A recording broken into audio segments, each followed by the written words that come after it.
Good evening, race fans, and welcome for what is going to be an amazing night to watch as we visit an all-new track on the World of Outlaws NOS Energy Drink Sprint Cars Championship Series at the Lernerville Speedway. It's going to be myself, Randy Chineth, and Chase Rodman on the call. And Chase, what a big day for a couple of reasons. One, we just had the amazing World of Outlaws Morton Buildings Late Model Invitational that saw Mike McKinney pick up a big win. Had to make sure I said the right name there, otherwise you would have burst out in laughter. But it is the first time these drivers in this series head to the little 4/10 of a mile oval at Sarver, Pennsylvania.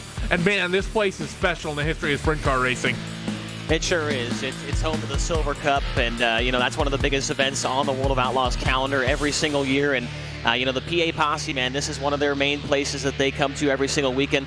And I'm really, really excited for this race. I was telling somebody on Twitter earlier that I think this could possibly be one of the best races we have seen in this series in its entirety. I mean, I've watched a couple of official races throughout the week, and I talked to a lot of the drivers that are participating in tonight's race, and they say that this place has 2 and sometimes even 3 grooves of racing. And, the top of the track here, it's unlike anything we've had in this World Championship ever, because there's no outside wall. There's only a wall on the front straightaway. The rest of this track, there is no wall. You can slip off the side, and we could see some guys doing that tonight and really costing themselves a good finish here, Randy. Yeah, you mentioned the Pennsylvania Posse, and I think you're right about that. If Williams Grove is the home of the Pennsylvania Posse, Lernerville is like their backyard. Lernerville, such an important track. And you mentioned the important distinction, the key defining, I think, physical feature of this racetrack.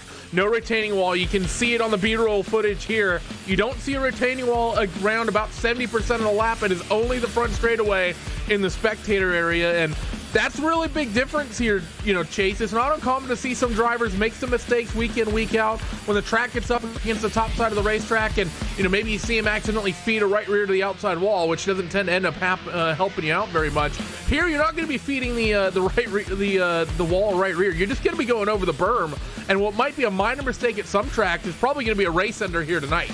Oh, 100% a race ender. And the cool thing about iRacing.com is, guys like me and you, Randy, we can go onto the sim and run this racetrack with some of these pro drivers, which is something that I actually did this week. I ran one of the official races for the 410 Sprint Car, and some of these pro drivers were actually in the race that I was in, and they were making huge mistakes falling off of the racetrack. I'm not very good, so I kept it down on the bottom of the track, but a couple of these pro drivers were slipping off of the edge of the banking and causing themselves some issues here. So I am really expecting a lot of guys to have some problems here tonight. And, after the beatdown that Alex Bergeron put on the field last week at Volusia Speedway Park, a couple of these guys cannot afford a mistake like that falling off the racetrack here tonight.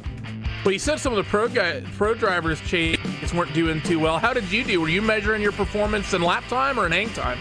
Well, I was making sure that I just didn't, cause any problems, and I putted the bottom up to a 5th place finish actually in that race because, as I mentioned, a couple of the guys flew off the racetrack, and we brought her home with a solid P5 with no practice laps, so I was pretty happy about that. But right now we've got practice laps underway, and a lot of hype around iRacing.com right now, Randy. We had, like you mentioned, the World of Outlaws Morton Buildings Late Model Pro Invitational earlier this evening, and last night we had the NOS Energy Drink Sprint Car Series Pro Invitational at the Charlotte Dirt Track, which is a huge success. We saw a lot of people tuning into that one on Dirt Vision. So, a lot of hype around this right now, and I'm sure we'll have a lot of viewers looking for some more action here tonight. We're taking a look at your schedule right now, and of course we're there on March the 30th, race number 2. You see that there's 3 races up at the top, Volusia, and then this one tonight. That first race, of course, being the test race that is now 2 weeks ago. And you look down the schedule, Chase, and a lot of new tracks for these guys this year. Lernerville, the only track to be run twice this season, and then Fairbury American Legion Speedway. We saw that last year in the non-winged World Championship when USAC came on board, but we've not seen Fairbury for either the winged cars or the super late models, and it's going to be a lot of fun because I think the quarter milers are some of the most fun tracks for all the cars across the service. The wing cars work there, the late models work there, the non-wing cars work there. You'd probably get midgets around that place as well. Yeah, absolutely. The smaller tracks are always really exciting. You know, even Kokomo, and you throw in Limeland Motorsports Park, which last year for this championship, Limeland put on an excellent race. So we're expecting to see more of that once we head over there to Lima, Ohio here in a couple weeks' time. But you can't count out places like Knoxville, places like Williams Grove, the dirt track at Charlotte. Every single racetrack on this schedule has its own little nooks and crannies, something that, it's a little bit different from the place that you just went to the week before. So these drivers are always kept on their toes, and that's one of the cool things about this series. Yeah, you're right. Especially the fact that we're going to different tracks so frequently these days as things work out. And we don't really have any points to talk about yet, of course, here, Chase. Of course, Alex Bergeron taking the big win last week, and him taking the first win. Obviously, we're only one round in, so you're not going to start harping on points too much here just yet. But with only a 10-round championship, it's probably something to think about, especially considering Bergeron, who's currently 3 points ahead of Blake Cannon, Cameron Merriman third, with LB and Heileman rounding out your top five. Everyone right now is thinking what they've got for Alex Bergeron, considering he won by about half a lap last week. But it's going to be interesting to see if he can keep that performance up.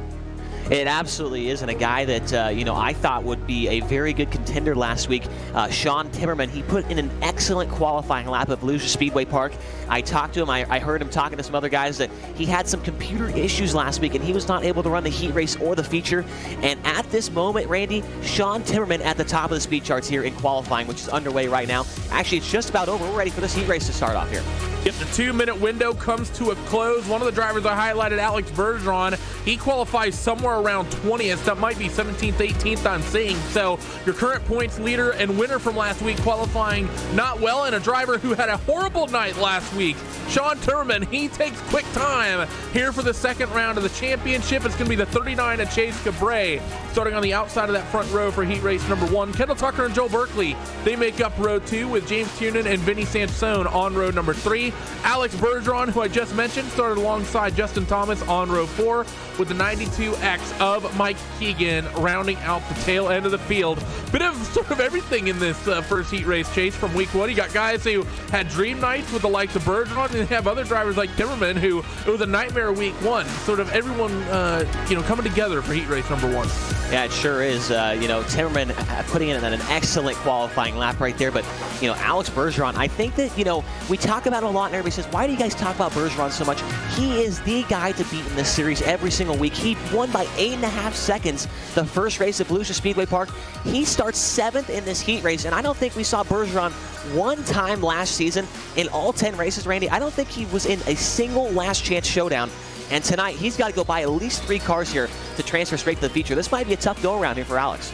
I mean, I think if you encapsulate all the Dirt Oval World Championships we had last season, Chase, you might be able to count all the last chance qualifiers that had Alex Bergeron in the grid on one hand across, what was there, about 30 races total? Maybe only 3 or 4, maybe 5 I could think of that Alex may have had a bad week. But you're right, in the wing cars, he was pretty much phenomenal. And a little bit of a slow start in the late models, and actually, if I recall the season opener for the non-wing cars, he was leading when he made that mistake. But cars getting pushed off now for the first time for heat race number 1 at what is a relatively tight pit exit here. You can see that here, Chase. Of course, one of the other unique things, these guys grid up on the access road, so no sitting on the front straightaway. They come out right out from pit lane the way they would in real life. Yeah, it's really cool. I mean, this is one of the tracks that has really broken some barriers as far as iRacing.com, the programming and things like that go. Most of the tracks, even at the Chili Bowl, the cars come out onto the racetrack from the infield. And Lernerville Speedway, one of the very, very few tracks on the service that drivers actually have to drive all the way back outside the track to the pit area if they want to make repairs, and they come out onto the track for gridding out there as well. So definitely a cool thing. And, obviously, as we mentioned, no walls here at this place, so it's definitely a lot different than anything else we've ever seen here at Don Martin's Lernerville Speedway in Sarver, Pennsylvania. And, we talk about Pennsylvania. There's only a couple Pennsylvania drivers in the field tonight, which include Braden Eiler and Tyler Schell. So hopefully they can put it on for the Pennsylvania Posse, as I think we're going to go green this next time by. You mentioned the fact the track has broken barriers. The barriers are so broken they don't even have them around the racetrack. That iRacing safety truck getting ready to go up and over the berm and go towards pit road, and now we wait on the 24, Sean Timmerman. Quick time, he gets on the throttle. We are green at Lernerville for the first time in this series history. In towards 1 and 2. Chase Cabray is going to work the bottom. Actually, no, I take that back. That's Kendall Tucker going to work the bottom. Chase Cabray up against the outside of the racetrack as Timmerman, he goes down to the bottom. 2-3 lines forming up. Absolutely, already 3 lanes of racing already being developed. As you see up front, here comes Kendall Tucker right around the infield grass to the inside of Sean Timmerman down the back straightaway. New leader to turn number 3. It's the 00 Kendall Tucker. He takes the lead off turn number 4. Chase Cabray going to join his teammate pole putting on the bottom. He nearly got second, but Timmerman was able to hold on to it. Back down to the inside. Once again for Chase Cabray. Side by side for second off of turn number 2. Not going to work out. Chase can't quite keep the momentum up. Joe Berkley getting into the back of the 39 and Chase Cabray. Chase won't be too happy about that. The Australian moves to third. Yep, the Aussie up to the 3rd spot now, and then the car number 9, Joel Berkley, he's up to 3rd. Behind him, Chase Cabray in the 4th and final transfer spot. He's chased down by the elbows up Simsport driver, the number 4 car, James Tiernan, and just behind him, Alex Bergeron has only gotten by 1 car since the drop of the green flag, and we're already over halfway in this one. Everyone kind of vying for the bottom of the racetrack. The only guy up off the bottom is the 24 of Timmerman, and he loses second to Joel Berkley.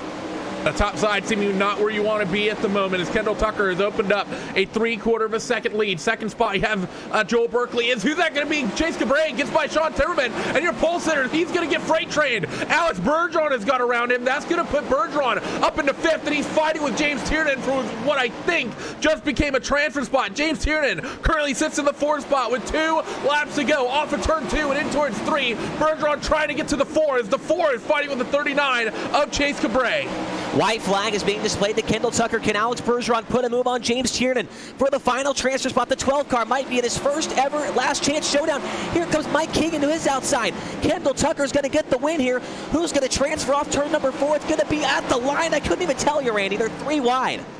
They were 3 wide. We'll have to wait for the update from timing and scoring. It's either 10 laps each, Chase. What are we talking about? There's a couple laps to go. We're used to the rules from last season. Oh, man, there's still 2 laps to go. Now we're on the white flag lap here. What are we doing here, Randy? We must have lost our roadmap here. Still a great battle for the transfer spot, however. The 24th, Sean Timmerman, has gone by. Timmerman's up to P4 as they come around to the checker this time by. And our apologies there as we were thinking about last year's rules, and we forgot there's 10 laps of these heat races. Kendall Tucker will get the win. It's been a hectic Monday is going to be, I think, my the way I try to work off this one here, Chase. So while everyone face palms at us, we'll go down your finishing results. The 00 Kendall Tucker up for the win in heat race number 1. Joel Berkley second. Mike Keegan from 9th on the grid started last and worked his way up to 3rd. We saw that in the Invitational with a couple of drivers working their way deep. Sean Timmerman, your pole sitter, barely holds on to a transfer at 4th. Alex Bergeron up to 5th with Vinny Sansone, Tiernan, Thomas, and Cabray rounding out the 9-car fields from heat race number 1. Chase, I'm excited. That first heat race, I think, is a sign that this place is going to deliver as we look at the grid for heat number 2.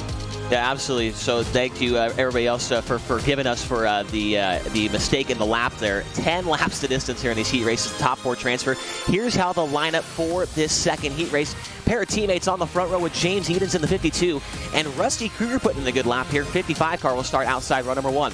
Row 2 inside the 3, that's the Australian Lewis Hewitt. And outside of him, it's Pennsylvania's own Braden Eiler in the number 5. Row 3, the 74 car, that's Adam Elby for Swindell Speed Lab Esports. And outside him for Slick Simsport, it's the 99 car of Logan Clampett. Row 4 on the inside, it should look like the number 41 car of Colton Hardy out of Phoenix, Arizona. And to his outside, it's the defending eNASCAR Coca-Cola iRacing Series champion, the 15 of Zach Novak. And your final starter, the number 35 car of Nick Cooper, will round out the field in the 9th starting spot here. Now, my takeaway actually from that first heat race, Chase, is that there seems to be a couple lines potentially forming up. You saw some people trying to ride the top, but it seems really difficult to make passes on the bottom around this place. You don't really get super long straightaways, so hard to get a run and be able to throw a slider if the line is down there on the bottom and if everyone's on the middle working down the front and back straights. And you can see, Randy, all these guys running the bottom from the first heat race. You can see all that loose dirt that's being thrown up into the middle and kind of towards the top of the racetrack. And some of these guys will use that to their advantage here and probably run up there towards the middle of the racetrack later on in these heat races when more mud gets thrown off the bottom up to the middle. So definitely going to be keeping an eye on that and seeing which drivers choose to go up to the middle of the racetrack. Remember, I was talking to Logan Seavey, the winner of the World of Outlaws Pro Invitational at Charlotte a couple nights ago, and he said that here at Lernerville, the top is so dominant towards the feature once it gets slick. So keep that in mind here as the track gets a little bit slicker and loses some more moisture. We're coming around to the green flag. Heat race number 2 is underway. Braden Eiler tagged the back there of Rusty Kruger just a little bit in towards 1 and 2 for the first time. I see 3 different lanes already getting used. That's one car getting stuck in the middle. That's Rusty Kruger, started started second. He's stuck in the middle, which is, I think, not where you want to be. But Edens is going to lead lap number 1. Yeah, following Edens, it looks like it's going to be the 3 car of Lewis Hewitt. They're all running the top of the racetrack. The 5 of Braden Eiler runs in 3rd. Side by side for 4th between 2 teammates, the 41 of Colton Hardy and the 74 car of Adam Elby. Off of turn 4, down the front straightaway once again. 3 wide, 2 wide nearly as they work off. And Chase, I can't tell what this racetracks want to do. We see 3 wide towards the back. Rusty Kruger qualified well, but he's struggling here in heat race number 2. But it was a bottom fest in heat race number 1, but it's everyone around the cushion in this one. And this is where we'll see some guys maybe make some mistakes and drop the right rear tire off the side of the banking here. And once you do that, it's so hard to gather the car back in and bring it back onto the racetrack. You will more than likely lose a couple spots here. As James Edens leads this thing, Randy, last week he was dead last in the feature of Volusia Speedway Park, looking for a great turnaround here tonight at Lernerville. Be from finishing last in the feature to starting on the outside of the front row if he can keep up this running order. But Lewis Hewitt's going to want it, and Lewis has been quicker the last couple circuits around the racetrack. I take that back. The last one, he just dropped a little bit of time, but he was quicker than the 52 for the 2 laps previous. No real fights whatsoever for your transfer spots, but the 99 of Logan Clampett, he's sizing up the 41 of Colton Hardy, but can't make the bottom stick.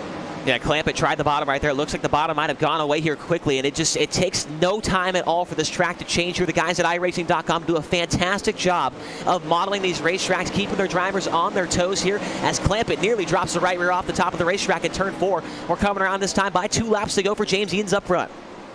Single filed out racetrack, except for what you're seeing on the screen. The 99 of Clampett still trying to make the bottom work, but he's going to go back up toward the top side in toward 3 and 4. 2 to go. Edens, 0.5 of a second currently the gap back to him of Lewis Hewitt. Then you got another half a second to the back of the 5 of Braden Eiler. So your top 3 separated by a second. That's not really closing. The 3 looks like he gets a little bit of a run through turn 4, but can't quite get close enough as white flag is out in heat race number 2. Off of turn 2, Hewitt might have half a chance. He closes. Slider line in towards turn 3. They'll be side by side for the lead in heat race number 2, and off of turn 4, it's going to be James Edens by a nose. Lewis Hewitt tried it, but he was half a tenth short. 0.04 of a second at the line there. Lewis Hewitt going for broke down into the final quarter. James Edens able to turn it back down to the inside. What a fantastic finish to that one. I was surprised that Hewitt went for it there, Randy, and didn't kind of play it safe and run second. But, you know, you win the second heat race, you start outside the front row, and Hewitt was going for it right there. He ends up P2, Braden Eiler 3rd, Adam Elby 4th, Colton Hardy, Logan Clampett, Zach Novak, Nick Cooper, and Rusty Kruger. Those 5th through 9th there will have to come out of one of the B main events. A fantastic finish to that one there, Randy. That it was, with 5 of Braden Eiler as well, not member, but of course living in Pennsylvania, finishing well here. He'll be happy about that. Alex Smolders and John Batista on the front row of heat race number 3 as we get gridded up. Blake Cannon, Dylan Hauser on row 2. Austin Silliman and Matt McKinney on row number 3 with Zach Novak and Nick Cooper. Or excuse me, I take that back. I'm running down the wrong here, sorry, but Smolders, Batista, then you got Cannon, Hauser, Silliman, McKinney, Billy Rowley, Skylar Brown, and Anthony Job making up the 9-car field here in heat race number 3. And let's do a quick talk of your format. We're already halfway through the heats here as you see cars getting ready to get rolled off onto the racetrack at the moment. But we're going to have 4 heat races. We're already put 2 of them behind us. Top 4 from each will be transferring directly to the feature event. Then you're going to have a pair of last chance qualifiers. Top 2 from each of those races will go to the feature event. Then we will line them up for 35 laps and let all 20 of those guys, Chase, go at it. So it's going to be a fun format for these guys to work with. It definitely is. You see the guy at 211 of Alex Smolders up there on the front row.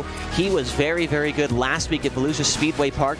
I think he came from around the 16th or 17th, Randy. I think he was the hard charger, ended up inside the top 5. And, you know, Smolders really not known for very good qualifying efforts, but tonight puts in a P3 effort there in time trials, and he'll start on the pole of this one. If he's able to win this heat race, it's a straight-up format. So you win the first heat, you're on the pole of the feature. You win the second heat, you're on the outside pole. So if Smolders can win this 3rd heat race, he'll start inside the 2nd row.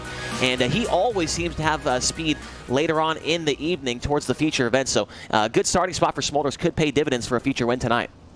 Definitely could as they work down the back straightaway, and they will be getting the green flag this time. Also got to keep an eye on the 51 of Matt McKinney. We saw his brother Mike McKinney win the late model invitational. It'd be nice if they could sweep it. Off of turn 4, they are green, and Smolders in towards turn 1 is clear. Fight for seconds to be the first one to watch as Blake Cannon works the bottom. Batista tries to set up the top, and the bottom line just not there. Here comes Dylan Hauser, big slide job down into the corner in turns 3 and 4. Hauser takes second from John Batista. Batista right back underneath in the retake, the second spot in turn number 1. Batista doesn't really run the slider line. He kind of slid it through the middle rather than all the way down to the bottom side of the racetrack. A little bit of a hiccup there from the 2 of Dylan Hauser, and that's going to back him up way through the field, contact up and down, and that's going to allow Batista to break away. They're 3 wide for third. Here comes Austin Selman on the bottom of the racetrack. Gets by Blake Cannon for a moment. Cannon back around him on the outside now. Side by side for the 4 spot. Big move coming from the 18 of Selman down in the corner. He's going to go by 2 cars. Nope, he gets 1 as Matt McKinney drives back around on the outside. Austin's not done yet. He's going to try to get in towards 1 and 2, but not going to quite work. He didn't even try to slide it. He just kept it down there along the bottom, which is not where you want to be, but he will hold on to that position for the moment. Now, Mike McKinney has his hands full with the 44, Blake Cannon. Blake super quick in the season opener as well as in the preseason test race, and the 44 pressuring his teammate. Yeah, Blake Cannon's been a huge surprise in this series in 2020. He led a majority of the pre-race Thunder race at Volusia Speedway Park, then finished second the first week of action. Now he's running in 4th in a transfer spot. He wants to gain a couple spots to start a little bit farther ahead here in the feature. A big slider coming in from Cannon right there on his teammate. He pulls in front of Matt McKinney and takes over the 3rd spot. Matt McKinney falls back to P3, but let's see for how long. John Batista's not very far out in front of this either, only about 10 car lengths. And as we close in on the end of the heat race number 3, you have to wonder, is maybe the 44 Blake Cannon smelling some blood in the water? They come across start finish. Let's check the lap times. 6:13 for Batista, 5:75 for Cannon. Cannon's coming, but does he have enough? How about Dylan Hauser coming back into the picture? Slider, big contact down into turn 3. We're 3 wide for the transfer off turn number 4. 2 laps to go. It's Anthony Job, Dylan Hauser, and Matt McKinney duking it out for the final transfer here. Randy coming down the back straightaway. Cannon tried the bottom line on Batista, didn't work. So the transfer spot, it's going to be what it is. 3 wide. Once again, is the 2 of Hauser going to try to slide the middle. It'll work, but will he have the spot? White flag this time. At the stripe, it was Dylan Hauser by 500ths of a second. Off of turn 2, they're 3 wide again. The 91 of Anthony Job trying to run the middle. They're going to be 3 wide off of 4. This is going to be a toss-up at Hauser. He's going to get clear as Smolders, Batista, and Cannon take the top 3. Wow, that was another fantastic battle for the transfer spots. 3 cars deep there. 4th, 5th, and 6th were getting after it right there. And I don't think Matt McKinney's going to be too happy there with Dylan Hauser. He kind of ran him out of room getting into turn 3 and ultimately took the final transfer spot. Smolders, Batista, Cannon, Hauser, the top 4. Behind them, it's Job, McKinney, Selman, Rowley, and Brown. Those 5 drivers at the back will head off to one of the B main events, and we get set up here for our final heat race of the night, Randy. Yeah, but let's go down your starting grid for that one. It's going to be Cameron Merriman and David Heileman on the front row of heat race number 4. Cole Cabre and Dylan Semmelman on row number 2. Tyler Schell and Britton Roxbury will make up row 3. Tyler Ducharme and Cole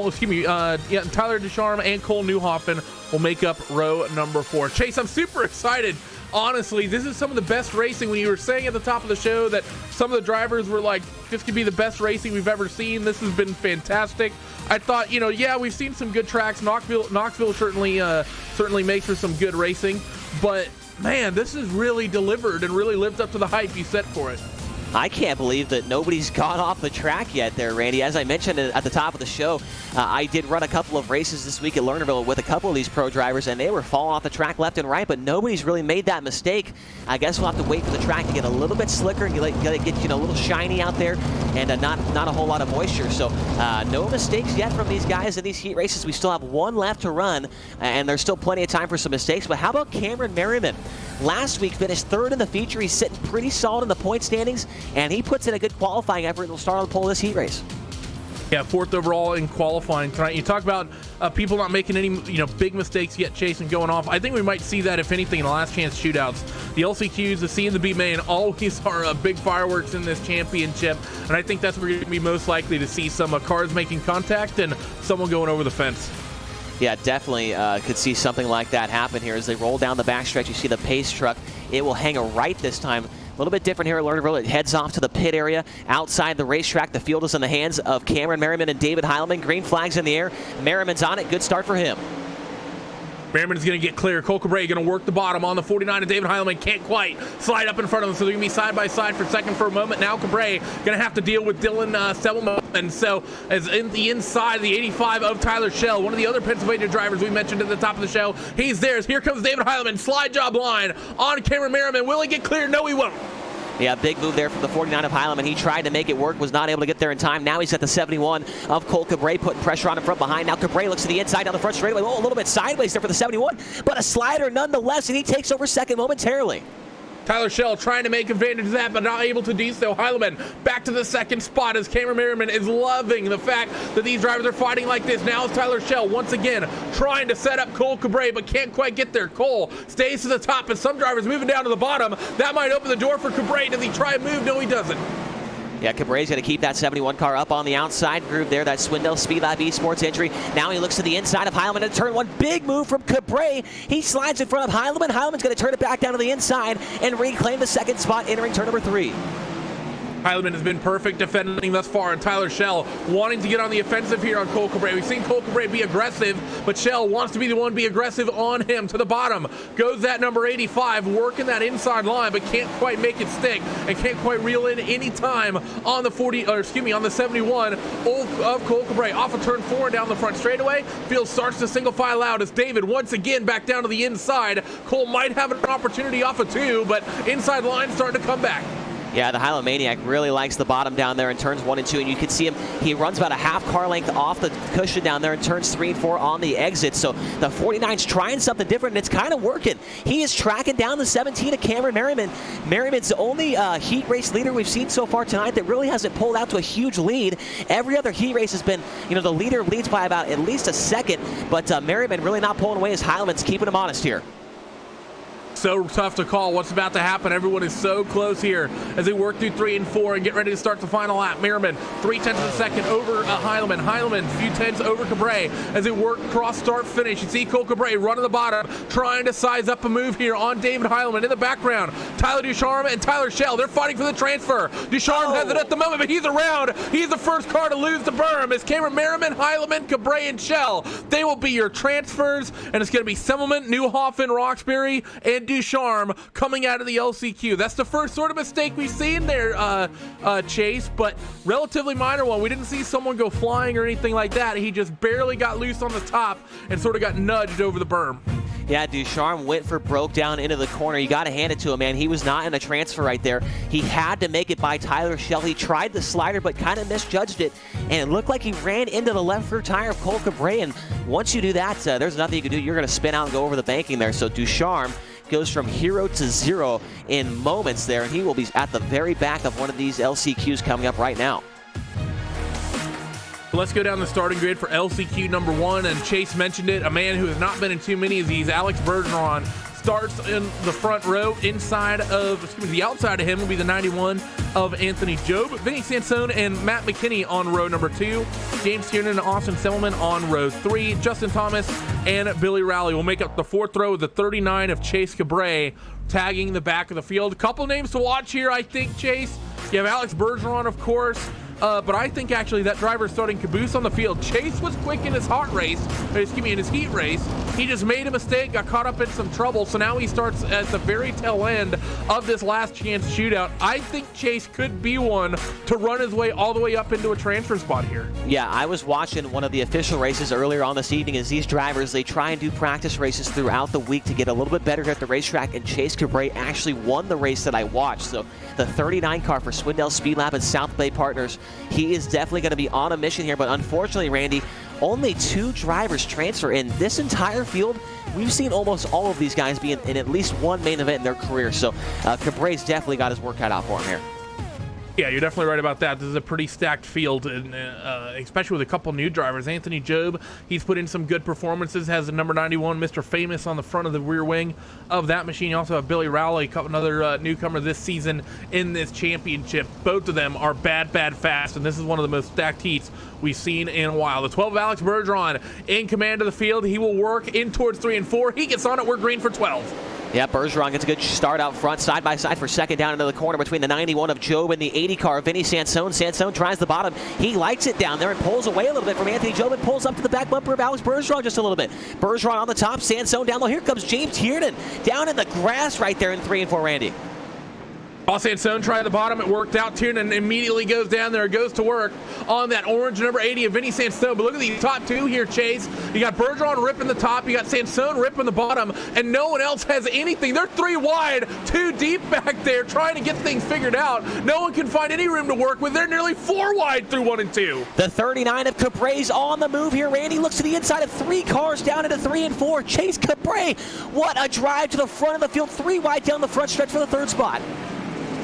But can he get to one of these transfers? You see the 91 of Anthony Job. He gets up the racetrack just a little bit. That's going to open the door for Chase Cabray. Down the back straightaway, nearly 3 wide, and the 91 is going to force it. He somehow finds the opening and gets to the top side of the racetrack. Now Chase Cabray dealing with Anthony Job. Here comes Justin Thomas. He's going to feed nearly a right front to Chase Cabray, but Chase has finally gotten out in front of this squabble. Now he's going to have about 7 laps to chase down the 80 of Sansone, and he's already closed a couple car lengths off 4.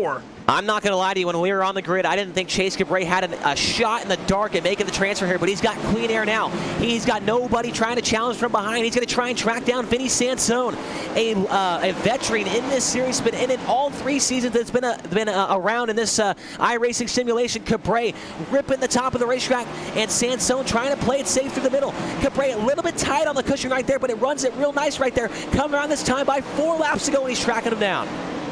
The gap has come down. It's about 0.4 of a second right now as a driver out of Cornelius, North Carolina, trying to set up Vinny Sansone from Missouri as they work off 3. Actually, I take that back. He may be on the other side of the river in Illinois, but off of turn 4, Chase Cabray just about there. 0.2 of a second of the gap right now. The Swindell Speed Lab Esports number 39, big run on the exit of turn 2, pulls nearly in side by side. If it's going to happen, it's going to happen off turn 4. Sansone going to try to block the line, but look at the speed for the 39. Slide job line for Chase Cabray. He'll slide up the racetrack in front of Sansone. Can Vinny get back down to the bottom? Sort of, but Chase hasn't blocked off.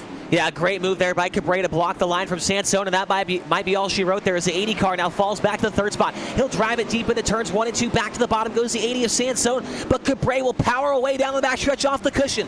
It's Alex Bergeron out front by nearly a second and a half over Cabray, this time by the white flags in the air. What a drive tonight by Chase Cabray. Here comes Vinny Sansone, one more Hail Mary attempt in towards turn 3. 2 tires on the grass, trying to make it stick, but that's not going to be nearly enough. 2.5 second lead for the 12 of Alex Bergeron. He'll get to the main event, as will the 39 of Chase Cabray. So those are going to be your 2 transfers from LCQ number 1 with Sansone, Thomas, Tiernan, Rowley, Job, McKinney, and Semmelman rounding out the rest of LCQ number 1. Chase, this racetrack is forming up beautifully. We have the middle groove working. The bottom line is sort of there. And Chase Cabray just showed that you can rip the cushion around this place and run through a 9-car field, even when they're stacked up 3x3 in front of you. Oh, absolutely. I mean, if I was the guy starting at the back of this next LCQ, I've got no excuses now. I mean, you just watch Chase Cabray come through the field in 12 laps. Skylar Brown, Rusty Kruger, they're starting 9th and 10th in this next LCQ. They've got to try and put up a show here for these guys, because right there, Cabray just put it on them and showed them that it was possible. Now, starting grid for your final LCQ of the night: Colton Hardy and Dylan Semmelman on row 1, Logan Clampett and Cole Newhoffen on row 2, Zach Novak and Britton Roxbury on that 3rd row with Nick Cooper and Tyler Ducharme on row 4, and it's Rusty Kruger and Skylar Brown tagging the 10-car field in this one. Now, of course, in real life here, Chase, we have Johnny, who he always does the four wide calls before the races. We might have, the way this track is forming up, we might be having to do 4 wide calls during the race with as many different lines as we got forming up. Yeah, we saw 4 wide. I think it was in that LCQ or maybe the heat race right before that. These guys, they know they've got to get any spot they can, just because this field is so good, Randy. These are the top 35 best drivers out of, I don't even know how many people are on iRacing anymore. I mean, it's over, I think, 100,000 or something like that. Or maybe, I don't know, maybe I'm exaggerating a little bit, but these are the top 35 guys. And there's no slouches out here, Randy. You got to make passes as quickly as you can. Your track position's huge, and these racetracks are tough to run on, so they're not going to be messing around at the back for very long. definitely right about that one. 10 cars, 12 laps, top 2 transfer to be a part of the 20-car main event. Here we go. Colton Hardy in command of the field. He gets on it. Dylan Selman going to try to stay with him and get away from the Hornet's Nest that's brewing behind him. 3 wide. Here comes the 4 wide call as they work through. Corners number 1 and 2. Thinking about that 4 wide. They're going to get it down the back straightaway. They get it back to 2x2, sort of, but sort of different lines all through 3 and 4. Yep, Logan Clampett trying the middle of the racetrack to the inside of Dylan Selman as the 41 of Colton Hardy might be holding up that 81 car of Selman right there as Clampett, right in front of Selman, tries to get to the cushion, but Selman drives back around on the outside, and here comes the 11 of Colton Newhoff, and he's in the 4th spot. Drivers starting to form up here. Logan Clampett had the transfer spot at the line that time. Currently knows the head of Dylan Selman in towards 3 and 4. He'll have the spot. Not going to slide up to the cushion, though. Going to keep it to that middle line. We got 1 car up and over the berm. I can't see who that was, but that's really the first one we see. Get over as Logan. Gets a little bit of a touch from Logan Clampett, but he's able to hold on to it, and he's not out of it yet. 3 wide into turn 3. How did Logan Clampett hang on to that race car and maintain the 2nd spot? Down the front straightaway, it's still Colton Hardy up front. We're halfway home in this one. Here comes Cole Newhoff, and now big slider. He goes by 2 cars. He's in at the transfer, and Clampett turns it back down to the inside. This is incredible stuff here tonight at Lernerville. Swindell cars, you got Kenzer cars, you got Slick cars. They're 3 wide again. Off of turn 4, that may have been 4 wide. Off of turn 4 for a moment. What a last chance qualifier we got. These guys not leaving anything on the table. Clampett has the transfer at the moment, but they're 3 wide for 3rd. Another car goes off the top of the racetrack. That's going to be the 421 of Britton Roxbury. Roxbury gets a right rear from Cole Newhoff, and he flies off the racetrack. Now a battle for the race lead developing. The 99 of Logan Clampett to the inside of Hardy. 1 car getting sideways on the bottom of the racetrack. That was Zach Novak. He slips back to 6th. The battle for the transfer is not over yet. We've still got 4 laps to go this time by, and Cole Newhoff in stock in the back of the 99 of Logan Clampett here. And Logan Stalk in the back of the 41 of Colton Hardy. 5 laps to go, 4 laps to go. Once we get to start finish, as this LCQ starting to calm down just a little bit, Logan Clampett's opened up an advantage over the 3rd place runner of Cole Newhoff, and now it's going to be the 10 of Skylar Brown. Skylar, he started 10th in this 10-car LCQ. We've had 1 car go from 9th to 3rd. Can Skylar find, or excuse me, 9th to 2nd? Can Skylar go 10th to 2nd as he's dealing with Dylan Selman? Contact for the race lead. The right rear tire given out to Colton Hardy from the 99 of Logan Clampett as Hardy tripped over the cushion off turn 4 that last time by. The 81 of Selman, the 10 of Brown are there as well. Hardy's about to get swallowed up from behind. 2 laps to go, and Colton Hardy is feeling the pressure. Here comes Skylar Brown. What are they going to do? Down the back straightaway for the penultimate time and in towards 3 and 4. Look at the move from Dylan Selman. He's going to try to slide the universe, and he's going to hold it. What a move from Dylan Selman. Wow, can he stick in the 10 of Skylar Brown? He's going to send it even harder, but he's not going to be able to make it stick. 3 and 4 for the final time, and here comes the 10 of Skylar Brown. Can't quite get there. Big move from behind as well, but it's going to be Logan Clampett and Dylan Selman after slide jobbing the Cosmos. Will take the 2nd transfer spot away. What an LCQ. Can you believe that? That was unreal right there.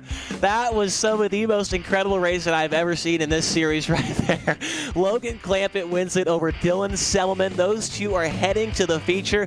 If you don't like that, I don't know what is wrong with you. Skylar Brown 3rd, Colton Hardy, Zach Novak, Rusty Kruger, Cole Newhoff, Tyler Ducharme, Nick Cooper, and Britton Roxbury. The 10-car finishing order right there.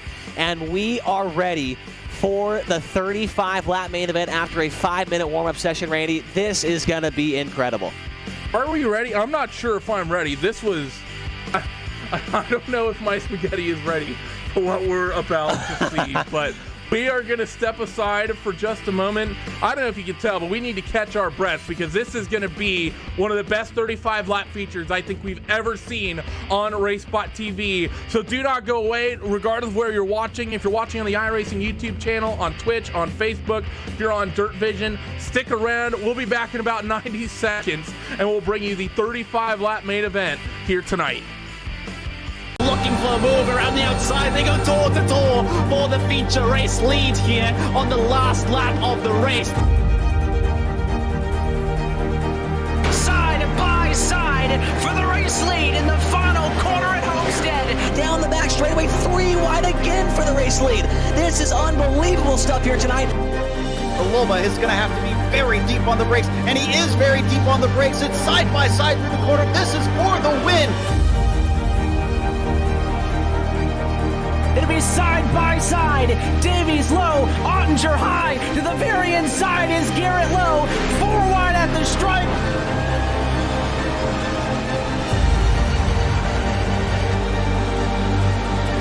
But Beneke is going to fight for all he's win here on this outside line. Neck and neck. Who's going to back out? Does anyone back out?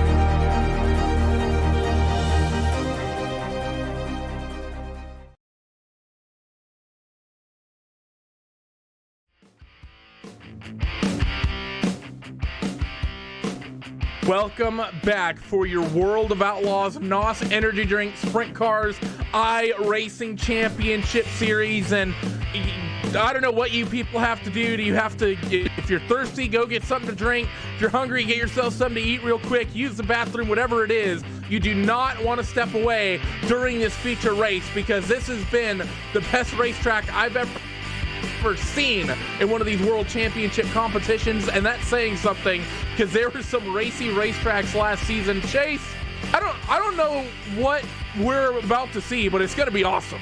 Oh, and 100% is going to be awesome stuff. We've got a lot of people watching from home on the Facebook, the YouTube, and they're in for an incredible show here tonight. We just saw probably one of the most insane battles for a transfer spot that we've ever seen in this series. I mean, I've been doing it for only 2 seasons. There was one season that I wasn't here, and I didn't really get to watch a lot of racing then, but out of the 2 seasons that I've been a part of, that was one of the most wild battles I've ever seen, as these drivers get the warm-up session turned loose here for a couple minutes before this feature rolls off. I think the big thing about this track tonight, Chase, is that this is going to come down to who picks up where the fast line is going to be before it happens. Because right now it seems like there's good lines. You can run the middle, you can run the bottom, you can run the top. And we've seen all night there's kind of phases where sometimes the bottom has been good, then the middle has been kind of where you want to be, and then the top sides come in. We're definitely going to see that over this 35-lap feature. And I think who can pick their who can time when they go to what line well is probably going to be what determines the race here tonight. Oh, 100%. You know, Kendall Tucker's on the pole of this race. Spoiler alert there, but I would hate to be him in this situation, because after what we just saw, you know, in Heat Race 1, it was right around the bottom. Heat Race 2 was on the fence. Heat Race 3, there was 4 lanes of racing. I would hate to be the leader and be a sit duck out front and be in the wrong line at the wrong time. Kendall Tucker's going to have his work cut out for him here. That camera shot right there is what everyone is racing for. Victory lane here at Lernerville Speedway. And man, this field gets ready. We got about 30 seconds left before the horn will sound and the call for drivers to get to the starting grid will be here. What do you got for this one, Chase? Any predictions? I mean, all of our usual big names are starting deep. You got Bergeron, Clampett, who looked really good in his LCQ and in his heat. He's 18th. Chase Cabray is back there. I think the 39, what we saw in the LCQ and what he was showing in his heat, I think the 39 has a top 3 or a top 5 car underneath them. It's just, can he get through the field to get there? Yeah, I definitely agree. The 39 car was very, very good. You know, under that last break, I went back and looked at Chase Cabray's last 10 races. He has ran over 10 races this week alone at Lernerville Speedway, just trying to get better and better, and it showed there in that LCQ. He was able to punch his ticket into the feature to start 19th. I think he is going to be absolutely mowing through this field here, along with the 12 of Alex Bergeron, who's trying to maintain his points lead after race number 1. And they just got the call to get on the grid here for this feature event. Randy, take us down the starting lineup. You have a couple of moments left to enjoy the entirety of your seat, because you're only going to need the edge of it here in just a couple of minutes. Let's go down your starting grid for tonight's feature event for the World of Outlaws NOS Energy Drink Sprint Cars iRacing Championship Series. Kendall Tucker, the 00. He will start on the inside of the front row, and tagged to the outside will be his teammate, the 52 of James Edens. Alex Smolders and Cameron Merriman will be the pair of drivers populating row number 2, with Joel Berkley and Lewis Hewitt, a pair of Australians, on row number 3. John Batista and the Hylemaniac himself, David Heileman, on row number 4, with the 92X of Mike Keegan and Braden Eiler on row number 5. It's going to be Blake Cannon and Cole Cabray on row 6, with Sean Timmerman and Adam Elby on row 7, Dylan Hauser and Tyler Schell on row number 8, Alex Bergeron and Logan Clampett on row 9, and then it's Chase Cabray and Dylan Selman rounding out tonight's 20-car field. 35 laps are going to be put up on the board. Caution laps will count during the feature, and then at the end of it, we will crown a winner. And this is going to be a hard one to predict. It's so, man, Chase, I'm jacked. This is going to be great. It really is going to be great. And, you know, this track, there was no track work there before this race. So it's going to be the slickest that it's been all night long. That's going to mean the cushion's going to be a little bit treacherous, more treacherous to run. We might see some guys slip off the edge here. We haven't really seen anybody slip off the edge just by themselves. It's kind of been a multi-car accident that sent them off the side of the track. But if it's going to happen, it's going to happen now because this racetrack has got little to no moisture left in it here. Through 1 and 2, the first observation lap in the books, and it's going to be the 0-0 of Kendall Tucker off of turn number 4 in command of the field. Watch that iRacing safety truck here at the end of the back straightaway. You see that quick little right-hand jink?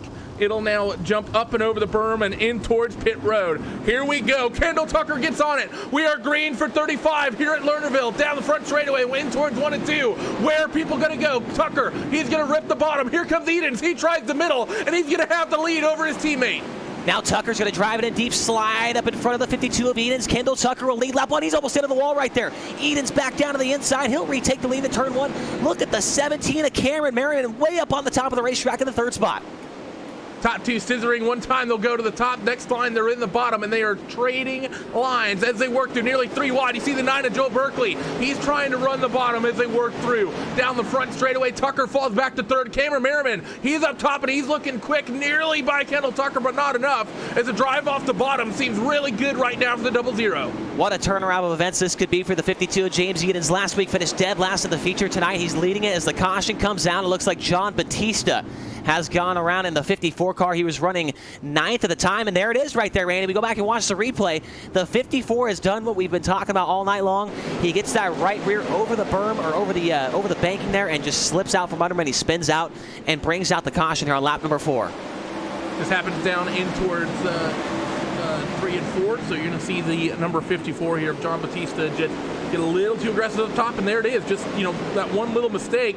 Able to keep that car running, though, so well done by him as, well, that's an aggressive drop back onto the banking. And, I mean, you see that in real life at Lernerville, Chase. When cars kind of roll off the top and are able to keep the engine running, they kind of jump back over. It's not a smooth transition getting back down onto the racetrack like that. Yeah, definitely not. That's more of an X Games jump when you come over from the other side like that. And John Batista, he will rejoin the field. He's way back in the 20th spot. Let's go down your full field rundown, or at least your top 5 or 10 here. It's James Edens over Kendall Tucker, Cameron Merriman in 3rd, Lewis Hewitt 4th, Alex Smolders runs in the 5th spot, then David Heilman, Joel Berkley, Braden Eiler, Blake Cannon, and Cole Cabré. Your top 10 drivers so far. Let's see where Alex Bergeron and Chase Cabré are at. Bergeron has already gotten by 6 cars in 4 laps. He's up from 17th up to 11th, and Chase Cabré 19th up to 15th so far. So those guys are getting by a couple cars here. Still a lot of laps to go. I mean, the 12 of Bergeron, I mean, that was really the discussion, not only in this championship, Chase, but all 3 world championships. He didn't start in the back often, and when he did, he made very short work of getting his way through the field. So no surprise whatsoever that on the opening couple laps, Bergeron finds a way to pass 6 cars. Yeah, definitely impressive to see that here. I feel like the racetrack might not be as racy as it was. I think the top is just not as good as it was. You saw Cameron Merriman running it for all she was worth there, and he was not really making up much ground. The pace car's off, and the field back in the hands of James Edens. He's going to lead him back down to the green flag here.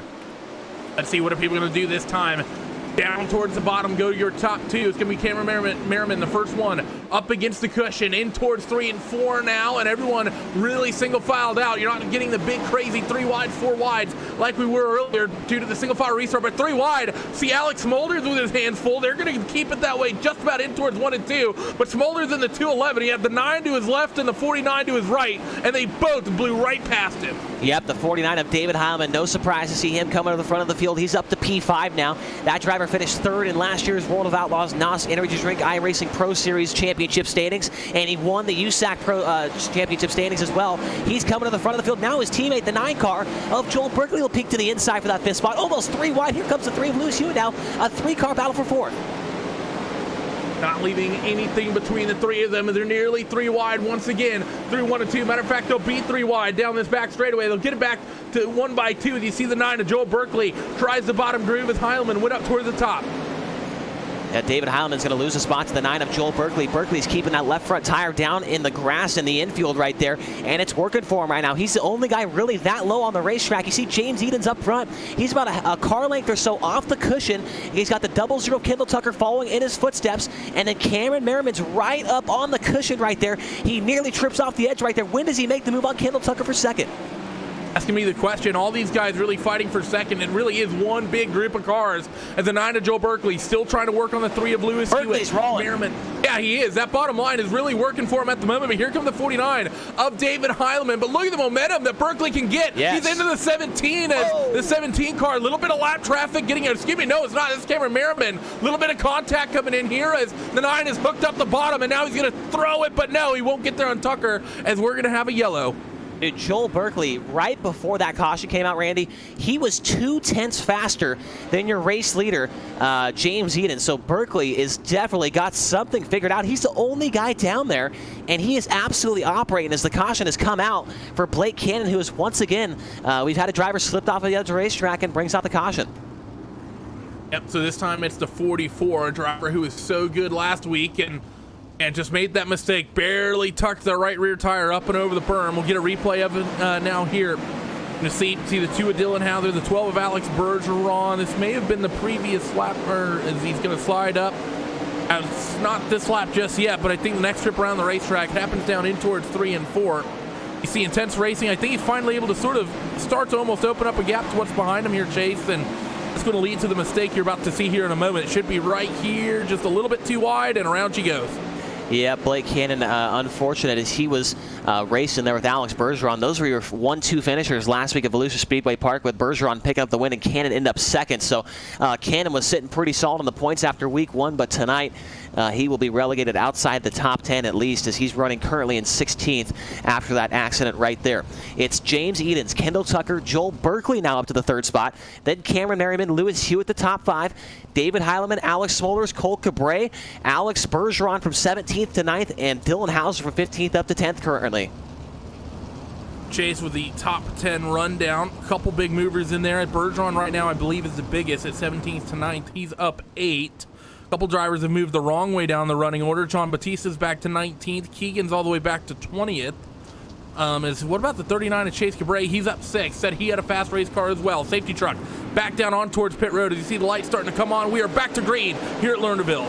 Going to be interested to see what the 52 of James Edens does. He might know that the 9 car of Joel Berkley is creeping on the bottom of the racetrack. He doesn't run it. Berkley stays down there. Edens keeps it in the middle. Now Berkley pulls up alongside the 00 of Kendall Tucker off turn number 4. The 9 car, if we stay green, he might have a shot to win this thing. Let's see what we get in towards 1 and 2. Look at the 17 of Cameron Merriman, though. I think that bottom line, maybe not. No, but look at the speed he gets off the bottom. It's not common here, Chase. Normally you'll see the top side be where people get a big head of steam, but Joel has something figured out on the bottom. He's 3-4 miles an hour quicker off the corner than anybody else. Yeah, last time by, he was 2/10 faster than the 2 guys in front of him. Berkley gets so much grip off the bottom of the racetrack. He pulls up next to Kendall Tucker, nearly about takes the lead there, but Edens with momentum on the outside will maintain the race lead. James Edens, a couple laps ago, tried the bottom like Joel Berkley, but was really not that fast, and it went back to the middle of the racetrack here. I think what Joel's going to have to figure out here, Chase, he's going to have to figure out how to make the slider line work on Kendall Tucker, because it seems like Kendall's sort of intermittently running good laps. Occasionally he'll be able to match or even be quicker than Joel. Maybe that's entirely based on Joel making a mistake, but I think in order to really get the spot, Joel's going to have to slide up in front of that 00. This is going to be a good opportunity here off of turn 4, but see, he just can't quite get the spot and keep it off the corner. He loses so much ground on the entry. Yeah, he really does. Kendall Tucker's wide open down in the corner. Now he's up alongside of him, and he knows the head. He might have him off turn number 4 right here for the 2nd spot. Nope, Tucker with momentum on the outside. Here comes Lewis Hewitt now. A couple teammates side by side with Berkley and Hewitt. 2 Australians actually right there side by side for 3rd. And the 9 of Joel Berkley, that bottom line, I think starting to slowly go away. I think the top side is about to just become the single groove you want to run, because you kind of see on the camera shots here, Chase. Look at that bottom line off turn 4. Is, you know, you'll see when we pan back around on that end of the racetrack, but a lot of slick dirt down there. Look at those run up top now for 3rd. Lewis Hewitt can't quite get there, but Berkley's still so good on the entry. 3 wide is what they're going to be nearly off of turn number 4. Yep, just under 10 laps to go, and Joel Berkley very, very committed to the bottom of the racetrack. He's trying to make sure sure that if these guys make a mistake on the outside, and which are 3 wide down into the corner, here comes Lewis Hewitt with a slide job. Hewitt's got P2. Berkley underneath the both of them, 3 wide for second down the front straightaway. They're still 3 wide as Joel Berkley is get a touch for the 0-0 behind. That's going to drop Kendall Tucker back just a little bit. Now the 9 fighting with his teammate of Lewis Hewitt. It was a couple of Swindell cars at the start of this race, 1 and 2, but the slick cars want to try to make it them in 1 and 2, but they need to reel in by about a second gap. The 52 of James Edens, as Kendall Tucker is still there harassing the duo. Yeah, the 52 of James Edens, he's got the wing in the trunk right now as Joel Berkley makes a mistake on the bottom of the racetrack, got a little bit tight. He had the wheel cranked to the left, wasn't able to get back into the throttle. The 0-0 of Kendall Tucker drives back around him on the outside, but Tucker, he has slipped back to the 3rd spot. The 3 car of Lewis Hewitt might be the best one on the racetrack. The last time by, he was just a hair bit better than the 52 of James Edens, but we're under 5 laps to go. He's got to hope for a miracle here if he wants to win this thing. The 0-0 Kendall Tucker has gotten back around the 9 of Joel Berkley. We only have 5 laps left to go here at Lernerville. James Edens clear by about a second over the 3 of Lewis Hewitt. The fight for 3rd is the closest. It's Kendall Tucker who has it at the moment. He's running the middle. Then you have Joel Berkley on the bottom, and now the 17 of Cameron Merriman. He'll just about get clear of the 9. He rips the top as they're coming to 3 to go. Cameron Merriman has not left the cushion the entire race, man. He is pounding it. He's got the spurs on, and he's cowboy up on the top of the racetrack here tonight at Lernerville. He continues to rip it down the back straightaway. If he can make it by Kendall Tucker, he'll be the only guy 2 weeks in a row to be on the podium, which would be a huge confidence booster heading into the 3rd race. And Merriman might leave tonight as the points leader if he can accomplish that. But right now, Tucker maintaining 3rd. White flag next time by for James Edens, who's trying to win after finishing dead last week at Volusia Speedway Park, Randy. Off of turn 4, white flag for James Edens this time. Lewis Hewitt in second. Kendall Tucker and Cameron Merriman, they're going to be the fight to watch. We keep a half an eye on it. Here comes the 17. Big run off of turn 2. They will collide in toward 3. Joel Berkley's going to have an opportunity as they work through 3 and 4. James Edens will win, but is it going to be Joel Berkley at the stripe? Yes, it is. By a nose, Joel Berkley, 3/100ths of a second, puts himself on the podium and sticks $100 into his pocket. That was incredible stuff right there from Joel Berkley. The 17 and the 0-0, they kind of got bottled up entering turn 3, and the 9 saw a huge opportunity, drove through the grass to make the pass in the grass, if you will, right there. And Berkley will come home with a 3rd place finish and a $100 bill right there. A great run by him, but James Edens with the comeback of the century after we documented it earlier, dead last week at Volusia, and he does a complete turnaround and will end up on the top step of the podium here tonight with Lewis Hewitt and Joel Berkley rounding out the podium, and those 2 drivers representing Slick Sim Sport there, and they have a good showing here tonight. Replay here, the last lap. You see right there the contact with the 17 and the 0-0, and that opened the door for Joel Berkley to take that 3rd spot away. Also, you see that purple and black car with the yellow numbering and the yellow lettering. Alex Bergeron, 17th to 6th on the evening. Let's run down your full race results. James Edens with the big win here tonight. Finished last week, finishes at the point here tonight. Then it's a pair of Australians finishing 2nd and 3rd. They will round out your money-paying positions. Kendall Tucker in the 4th spot with Cameron Merriman in 5th. Alex Bergeron in 6th. Dylan Hauser in 7th with Cole Cabre, Alex Smulders, and David Heilemann rounding up the top 10. Not David Simmelman. David's not going to be happy about that. And then it's going to be Adam Elby, Tyler Schell, Blake Cannon, and Dylan Simmelman, Chase Cabre, Logan Clampett, Sean Timmerman, Braden Eiler, John Batista, and Mike Keegan rounding out tonight's 20-car field. Post-race coverage is going to be starting now, and let's get it kicked off. Let's not delay any more than we have to. The 52 of James Edens, from a horrible race to start this championship off, picks up a huge win in the 2nd round. James, how you feeling? Awesome. Last week was definitely a bummer, to say the least. Not too sure what happened, but just I don't know, just not much to say. Just put in some time this week, and it paid off. Now, this racetrack, everyone coming in was a little bit excited, I think, to see Lernerville, just because it's such an important track to dirt racing, especially for sprint cars and open wheel stuff. It's such an iconic racetrack for anyone who's a fan of that sort of racing. But I don't think anyone was expecting the sort of track we saw tonight. I mean, the LCQs and the heats were absolutely fantastic. 3 wide, 4 wide from time to time. It was a little bit more bottom or top in the main event. But do you think this has kind of become the best dirt track on the sim for side-by-side racing? Yeah, for sure. We ran a lot of practice this week, and it seemed like every practice race we ran, you could be 2-3 wide for the lead, or for fourth, wherever you were running. There was always good battles. It's definitely kind of put itself at the top of the list for dirt racing right now, especially in the sprint cars. So it feels good to knock one off at the new track.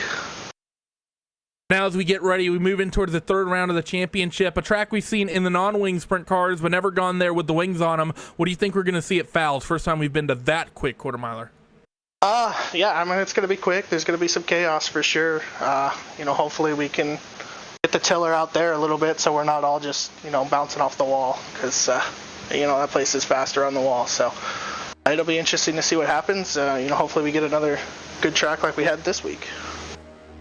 There he was, the driver out of Petaluma, California. James Edens picks up the big win. James, before we let you go, who gets it done for that Swindell Speed Labs Esports Sprint car?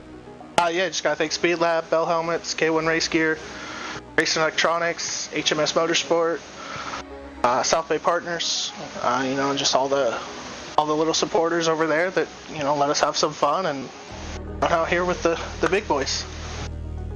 So there he was. James Edens comes home with the big victory here in the second round of the championship. And we are going to move on to, who do we have next? He is here.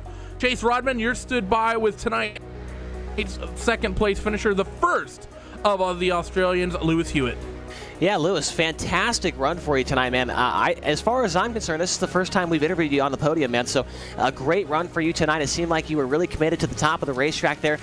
Kendall and Joel were really going at it really hard there, along with Cameron Merriman, and you slipped by all three of them to come home with a second place finish. Tell us about the race and fantastic job, man. First is actually the third time. I'm not that bad. I've got a couple of podiums before. Okay, maybe that was I wasn't around. True. He must be it was since you're both Australian. Yeah. Yeah, that's an easy mistake. It was a good race for me though. Yeah, I had a tough time with Cameron and Kendall. I just didn't really know what to do behind them. But then I think I managed to get Cameron after a restart there, and I just kept cruising around the top. It was working for me. The car felt really good. Absolutely, man. Well, next week, as Randy was just talking to James about Fairbury American Legion Speedway Fowles, they call it, a new track for this series. Are you looking forward to getting there and trying something new out there? Look, I'm quite certain you probably won't be talking to me again next week. Fairbury it's not a great track for me, so I'll just be aiming to make the feature there and come away with something mid-pack, something just comfortable. I'm really not fast there, unfortunately. Well, a fantastic showing for you and your teammate Joel Berkley. A pair of Australians. That might be a first right there. A pair of Australians on the podium here in the sprint car stuff. Pretty cool to be putting on for the country there. Yeah, it's great for us there. 2-3 for the team. It's really happy with that. Yeah. Absolutely, man. I know there's a lot of Australian fans that love sprint car racing down there. Well, who do you got to thank for putting you in the podium here tonight, second place finish for that number 3 car? Just a big thank you to all the team, everyone on Discord tonight, the guys working throughout the week on the setup. It came out really good for us, and it was a great car to drive. So thanks to Slick Sim Sports, our supporters as well, being down on the graphics, JDR Designs. Well, there he is, Lewis Hewitt, second place finish tonight in that number 3 car, an absolutely brilliant drive. And now we will turn it over to the third place finisher and an exciting finish to that one. Joel Berkley is standing by with Randy Cheneth. Yep, I'm stood by with Joel Berkley, driver of the number 9 Slick Sim Sports sprint car, and also an Australian. Joel, I think you're the only 2 Australians at a Slick Sim Sport, yourself and Lewis. What makes the pair of you so much better than the Americans? You both had to take up the two of the 3 podium spots. The rest of you guys kind of struggled a little bit. Good question there, Randy. I was just glad to make the feature after last week's efforts, but yeah, to walk away with a third, and I think if that track just had a little bit more, it could have been a bit different, but I'll take a third from what it was. talking about this feature event, I mean, the racetrack and the feature, for the most part, started to really single file out. We saw great racing in the LCQs. We saw great racing in the heats, but we really, kind of saw that top line become dominant. Except for you. You were able to get so much traction on the bottom. It's so rare to see such a big run coming off the exit of the corners of 2 and 4 from the bottom groove, but you were like a rocket ship on the bottom. What did you have in that race car that hooked you up so much? I'll tell you if I knew, but I honestly don't know. I just went to the bottom and I was like, I've been too scared to run the top, and I've never ran a lap around Lernerville like I did for 35 laps there. So, yeah, it was a different experience, that's for sure. I've never thought of running the bottom, especially if that hump out of turn 4, it makes it a bit difficult to get out of 4. But I don't know, it obviously worked, and it didn't work the best at the end, but I mean, to come away with a third that's pretty cool.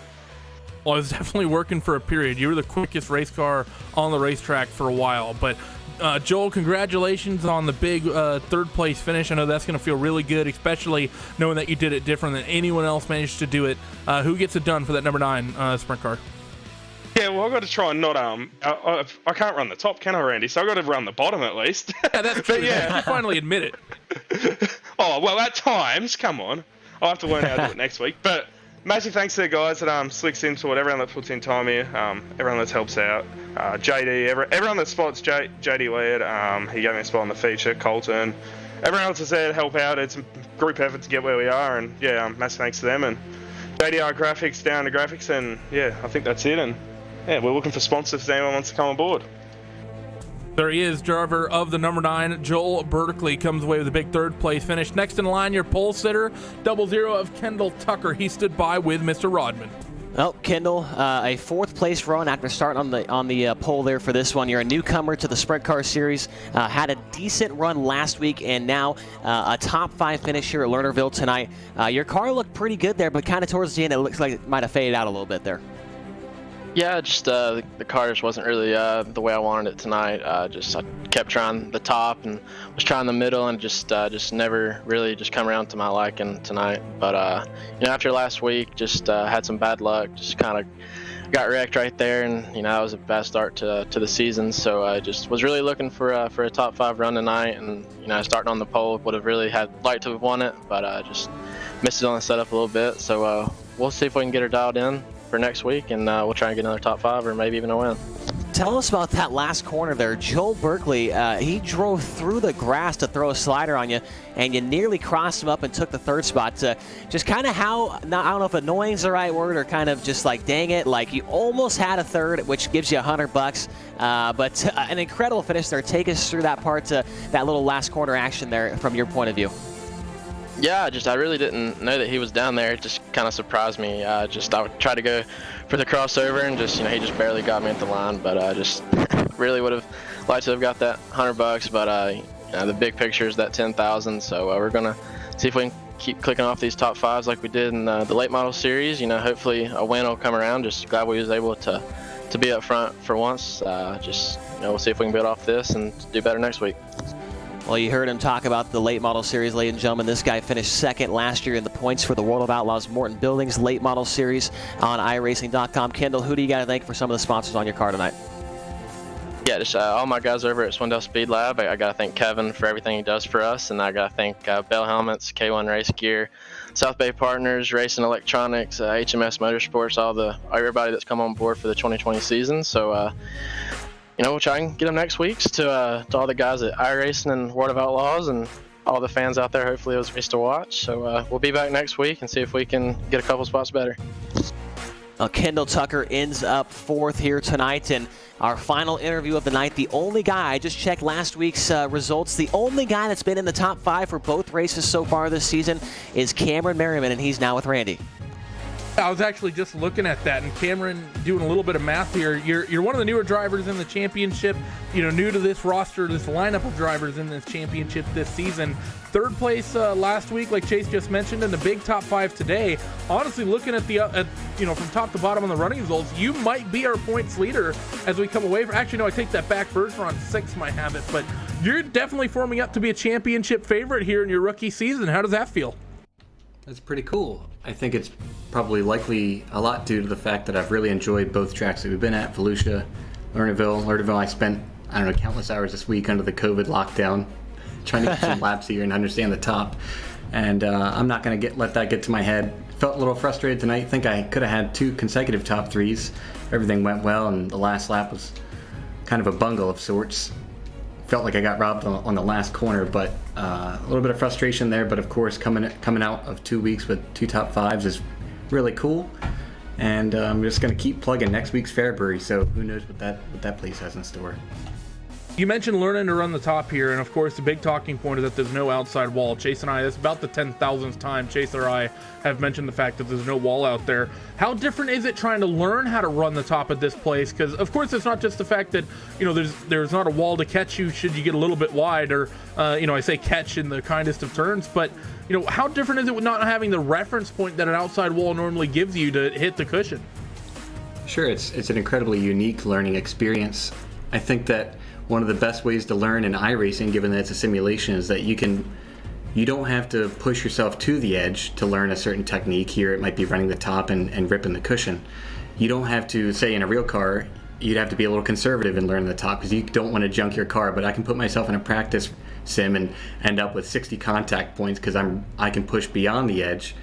The car's flying off the track and then tone it back a bit and be able to reel it in. So I'll often find myself in practice sessions off the track numerous times, quite worried that I'm going to dump it in the main event come the actual race. But you lend a little bit of focus to it, bring in your senses a bit, and you find a way. So it's very unique. Normally tracks have an exterior wall that you can tap and they kind of guide you back onto the racing surface. But here it's a reverse banking slope, so you're really out to lunch and out in the crowd. Well, thanks for joining us, Cam, and congratulations on back-to-back top 5 finishes. And before we let you go, who gets it done for that number 17? Sure, I'd like to thank my wife, Dawn, very supportive, and in this COVID-19 crisis, I got to thank my 2 wonderful dogs. In the end, Kimmy being cooped up in the house all day, it's a different type of beast, not interacting with anyone. So big kudos to my friends and family, everyone who supports me in this, and it's been a lot of fun. So there it was, Cameron Merriman, a driver of the number 17 with a top 5 finish here tonight. There's another look at your top 10 on the finishing results. And man, Chase, I don't know how my voice is still intact. I nearly blew it out during the LCQs, and I'm surprised I didn't blow it out during the main event. Yeah, that was incredible stuff, and I think that the best part about this, Randy, is we get to come back here. I don't remember the exact week, but in a couple weeks, we come back to this racetrack. I think the iRacing track prep crew, they're going to go to work. They're going to think about what they could have done maybe a little bit better and make this race even better than it was tonight and give these guys a better racing surface. So I think that tonight is just, a little bit of sounds like April 27th is the next time we come back here to Lernerville. Thank you, Hugo, for that information there. But yeah, man, I'm so excited. This track has become one of my favorites on the sim just because it's so technical. And you heard Cameron Merriman there. He was just letting us know he's been practicing so much trying to learn the top of this track, and it paid off for him tonight. We're looking at the schedule there. You see Lernerville April 27th. Once again, you also have a couple interesting tracks. Of course, Fairbury American Legion Speedway Chase. Lernerville's high banked, and Fairbury's high banked quarter miler. I think even though this is a 0.4 of a mile racetrack and Fairbury being quarter mile, I think we're going to see something somewhat similar in that Fairbury is likely going to become pretty top dominant next week. Yeah, I agree. But we did see some, which obviously these are different race cars, but we did see a fantastic race surface when we went there last year with the USAC Pro Series presented by FlowRacing.com. So I think that, Fairbury, if the track conditions are right, we could see some good racing. But yeah, most of the time it does get up on the wall there, which is pretty technical as, you hit the wall in these cars. There's no fenders or anything to protect you, and you'll end up flipping over upside down. So I'm really excited for Fairbury American Legion Speedway next week. Always a fun stop in the real world, World of Outlaws NOS Energy Drink Sprint Car Series, so should be pretty exciting here in the sim as well. Well, that is going to do it for all the time we have here for your World of Outlaws NOS Energy Drink Sprint Car iRacing Championship Series. James Edens takes the big win, but the drivers that are starting to form up to watch are the 12 of Alex Bergeron and the 17 of Cameron Merriman. Both of them super consistent for the first 2 rounds, and Cameron Merriman on his rookie season has taken the points lead by 1 point after second place in the points finisher in 2018 and your championship from 2019, Alex Bergeron. 1 point separating them, and that's going to be the battle, or one of the battles we follow all season long. If you want more racing action with everything that's going on, be sure to tune in tomorrow night as we have another big race coming at you. It is going to be the 4th round of the eNASCAR Coca-Cola iRacing Series from the Bristol Motor Speedway. Thunder Valley is going to be on all the iRacing streaming platforms, so if you're on YouTube, if you're on Twitch, if you're on Facebook, also probably going to be on some NASCAR channels as well. Be sure to watch that because that is going to be fantastic for your Tuesday evening. But from everyone here at iRacing, from RaceSpot TV, from myself, Randy Cheneth, and Chase Rodman, we thank you for joining us, and we hope to see you next time. Bye-bye.